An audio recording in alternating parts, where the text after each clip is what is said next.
نحمده ونصلي على رسوله الكريم اما بعد اعوذ بالله من الشيطان الرجيم بسم الله الرحمن الرحيم قال رسول الله صلى الله عليه وسلم صلوا كما رأيتموني أصلي۔ نماز کے آداب، اس حوالے سے سابقہ درس میں ہم نے بات کی تھی اور یہ بیان کیا تھا کہ 7 جگہوں پر نماز پڑھنا منع ہے، ان میں سے 4 جگہیں بیان کر دیں۔ حمام کے اندر، روڑی کے اندر نماز پڑھنا، ذبح خانہ وہاں پہ نماز پڑھنا، اسی طرح 3 جو باقی ہمارے رہ گئے وہ حدیث۔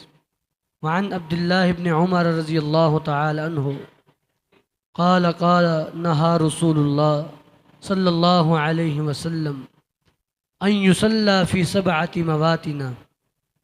جناب عبداللہ بن عمر فرماتے ہیں کہ نبی علیہ الصلاۃ والسلام نے 7 جگہوں پر نماز پڑھنے سے منع فرمایا، جن میں سے فرمایا کہ المقبرہ، قبرستان، وہاں پہ نماز پڑھنا منع ہے۔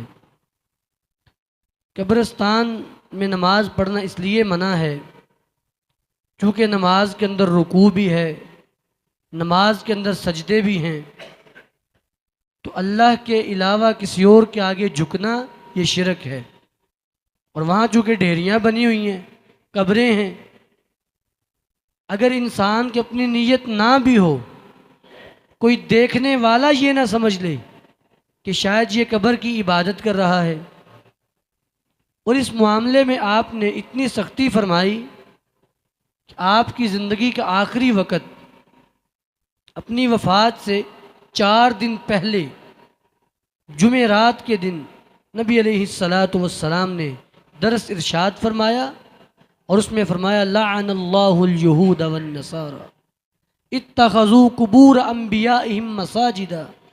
اللہ رب العالمین یہودیوں پہ، عیسائیوں پہ لعنت کرے جنہوں نے اپنے نبیوں کی قبروں پر مسجدیں بنا لی۔ قبر پر مسجد بنانا، سجدہ گاہ بنانا یا مسجد میں قبر بنانا، دونوں ہی منع ہیں، چونکہ جہاں قبر ہو وہاں نماز نہیں ہو سکتی۔ آپ نے ایسی جگہ پر نماز پڑھنے سے سختی سے منع فرمایا۔ اسی طرح 6 نمبر پہ فرمایا ومعاتن الابل، اونٹوں کا باڑا، جہاں اونٹ باندھے جاتے ہیں وہاں پہ نماز پڑھنا منع ہے۔ وعن انس بن مالک رضی اللہ تعالی عنہ قال جاء رجل الى رسول اللہ فسأل هل نصلي احدنا فی مبارک الغنم۔ ایک بندہ نبی علیہ السلام کے پاس آیا اور سوال پوچھا، اللہ کے رسول کیا ہم بکریوں کے باڑے میں نماز پڑھ سکتے ہیں؟ میں نعم ان شئت، ہاں اگر تم چاہتے ہو تو پڑھ لو۔ پھر اس نے پوچھا کہ ہم میں سے کوئی بندہ اونٹوں کے باڑے میں نماز پڑھ سکتا ہے؟ میں نہیں، اونٹوں کے باڑے میں نماز پڑھنا یہ صحیح نہیں ہے۔ اس کی وجہ، اونٹ انسان کو نقصان پہنچا سکتا ہے، اس کو نقصان پہنچا دے، تو اس لیے شریعت نے منع فرما دیا کہ وہاں بندہ نماز ہی نہ پڑھے، سے بچنا چاہیے۔ آخری چیز وہ ہے فرمایا وفوق ظہر بیت اللہ، بیت اللہ کی چھت پہ نماز پڑھنا، یہ بھی منع ہے، چونکہ نماز کی شرائط میں سے، آداب میں سے ایک ادب یہ بھی ہے کہ انسان قبلہ سمت ہو کے کھڑا ہو۔ جان بوجھ کے کوئی شخص اگر قبلہ سمت منہ نہیں کرتا، اس کی نماز نہیں ہوگی، گناہ ہوگا اس کو۔ تو جب بیت اللہ کی چھت پہ چڑھ جائیں گے تو ظاہری بات ہے بیت اللہ تو وہ نیچے رہ گیا، اور اس کی سمت تو منہ تو ہو نہیں رہا، اور وہ شرط ٹوٹ گئی۔ جب وہ شرط ٹوٹ گئی اس لیے پھر نماز نہیں ہوگی۔ تو نبی علیہ الصلاۃ والسلام نے بیت اللہ کی چھت پہ نماز پڑھنے سے منع فرمایا۔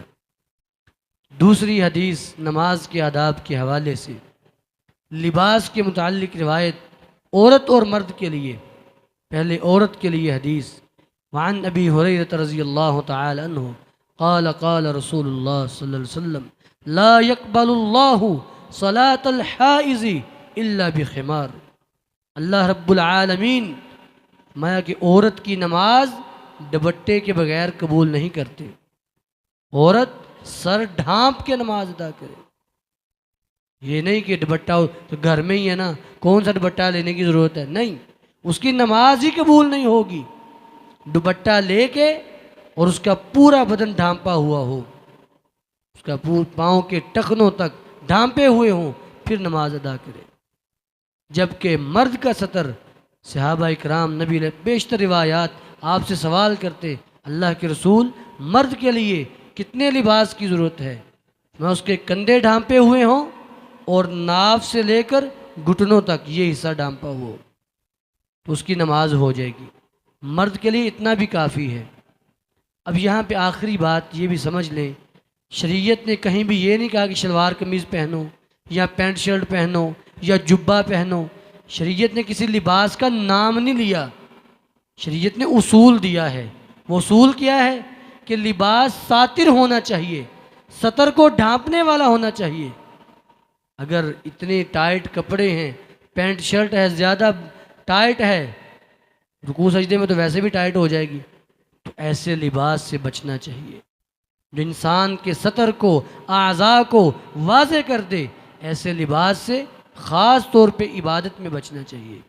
اللہ رب العالمین ہمیں صحیح سنت کے مطابق نماز پڑھنے کی توفیق عطا فرمائے۔ وآخر دعوانا ان الحمد للہ رب العالمین۔